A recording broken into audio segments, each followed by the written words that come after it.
Começa agora a Última Fronteira. Avançamos para a conversa com o coordenador da Sociedade Planetária, Miguel Gonçalves. Bom dia. E hoje começamos por falar de poeiras, diferentes poeiras. Tão bonitas, e não é preciso pedir serviços de limpeza para tratar destas poeiras, porque são as poeiras que deram origem, olha, precisamente a tudo aquilo que nós vemos, estamos rodeados, aos planetas rochosos como a Terra. Mas estas poeiras, de facto, não são umas poeiras quaisquer. É a mais recente observação do ALMA, o Conjunto de Radioscópios do Observatório Europeu do Sul, no Chile, e que foi até à galáxia, olha, esta imagem absolutamente deliciosa. Para os nossos telespectadores que estão a ver aquela zona mais destacada, com aquele ponto mais brilhante, nós estamos a ver é poeira, precisamente, da galáxia mais distante, mais jovem, alguma vez registada pelo ALMA. E por que razão é que é tão preciosa esta poeira? Olha, em primeiro lugar, porque aquela galáxia, o universo tinha apenas 600 milhões de anos quando aquela galáxia apareceu.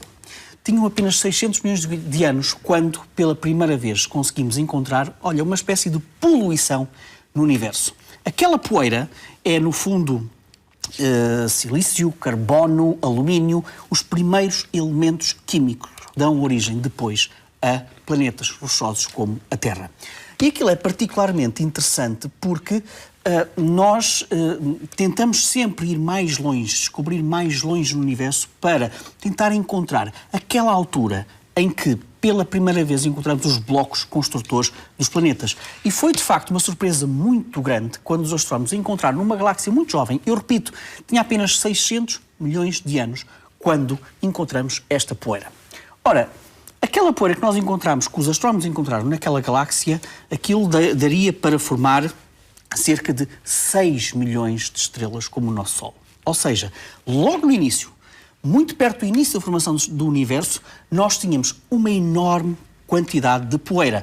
Isto quer dizer que, em primeiro lugar, a formação estelar, o aparecimento das primeiras estrelas foi muito mais cedo, se calhar até do que nós estávamos à espera, cerca de 200 milhões de anos após a formação do universo e, portanto, quando os astrónomos olham para estas imagens, tentam, no fundo, compreender onde é que estão os pais, no fundo, desta poeira, ou seja, onde é que estão as primeiras estrelas do universo e, no fundo, a consequente contaminação do próprio universo por estas poeiras. Porque estas poeiras surgem na parte final da vida das primeiras estrelas. Quando as estrelas de maior dimensão explodem e atiram para os cosmos precisamente os elementos químicos mais pesados. E aquela imagem é notável não só porque é uma enorme quantidade de poeira, mas também porque permite-nos, no fundo, construir um modelo para perceber o tamanho daquela poeira em particular. E então, o que dizem os astrónomos é que cada um daqueles grãos de poeira que nós vimos naquela imagem tem apenas o diâmetro, olha, imagina, de 1/1000ª parte de centímetro. E, portanto, este também é a capacidade de resolução, a capacidade tecnológica de nós conseguirmos ver esta poeira primordial. Claro que os astrónomos também tiveram sorte nesta observação. Porquê?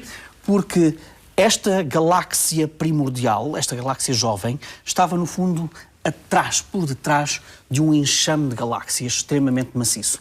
E o que acontece é que é um fenómeno conhecido como lente gravitacional. Esta luz da galáxia jovem que está atrás é ampliada precisamente pela gravidade deste enxame de galáxias, aproximadamente 1,8 vezes a luz que nós recebemos desta galáxia primordial. Portanto, para além da sorte que tiveram os astrónomos, é também uma imagem absolutamente extraordinária desta poeira primordial. E muito rapidamente passamos da poeira primordial para uma poeira muito mais próxima. Em Ceres, o planeta anão Ceres, o rei dos asteroides, que está situado na cintura de asteroides, as novas observações da sonda Dawn focaram-se cada vez mais na cratera do Okator, precisamente aquela cratera que tem maravilhado os cientistas, os astrónomos. Por uma razão simples, porque é a zona mais brilhante de Ceres. Nós já sabemos que aquilo é todo um conjunto de sais que estão presentes nesta caldeira, no centro desta cratera em Ceres, e a notícia desta semana é que os dados do Dawn permitiram-nos datar, no fundo, a idade daquela zona mais central. daqueles sais. Então, diz-nos que nós já sabíamos que esta cratera terá sido formada há cerca de 34 milhões de anos, um impacto, mas aquela zona central onde estão aqueles sais terá aproximadamente 4 milhões de anos. Em termos geológicos, isto é como se fosse ontem.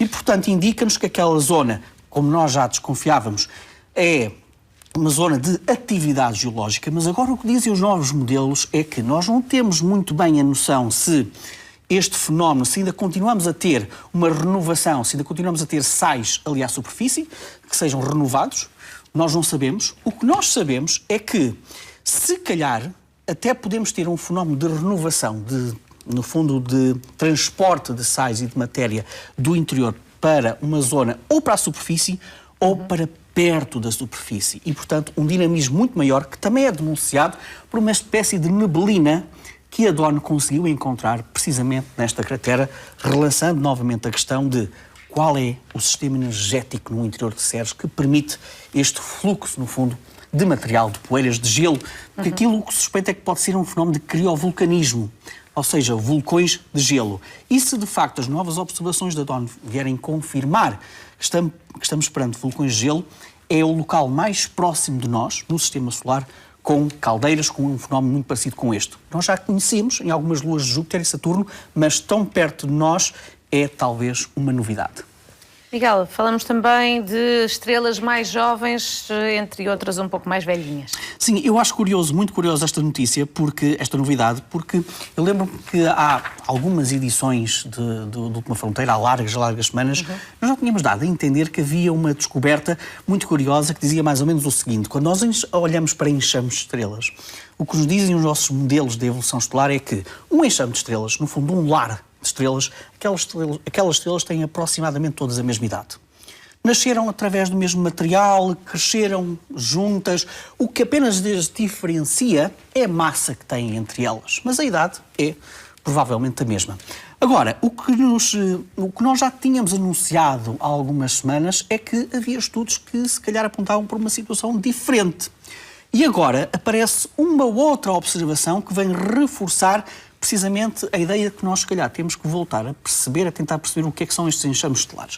E, portanto, foi o que fez uma equipa de investigadores australianos que olhou para um enxame de estrelas aqui numa galáxia satélite da Via Láctea, a Grande Nuvem de Magalhães, e então conseguiu encontrar em um dos enxames 15 estrelas com idades muito diferentes das estrelas desse enxame. Relembro que os modelos diziam que tinham que ter todas a mesma idade, mas não. Há aqui 15 que até vão ser sinalizadas numa próxima imagem que vamos ver. Essas 15 estrelas têm claramente uma idade diferente das suas vizinhas.